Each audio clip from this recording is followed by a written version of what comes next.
The Assessment tab contains a history of student results for a variety of state and district assessments. Assessment data is loaded within a few weeks of the completion of the testing window for most assessments. The last time an assessment's data was loaded is noted on the screen. The data displayed initially will include a summary of multiple years of assessment data. To view data for a particular year, select the school year from the list provided.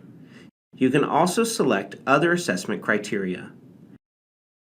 As with other dashboards, demographic filters are located on the right side. Once a filter is selected, data will be filtered for all visuals on the current dashboard. The dashboard can also be filtered by selecting data on the visuals. Let's take a look at the NWEA Map Reading K-8 dashboard. Here you see a variety of bar graphs that provide a quick overview of data. Notice a graphic showing your students' map proficiency level, another showing proficiency levels by objective, and one showing STAR projected proficiency levels.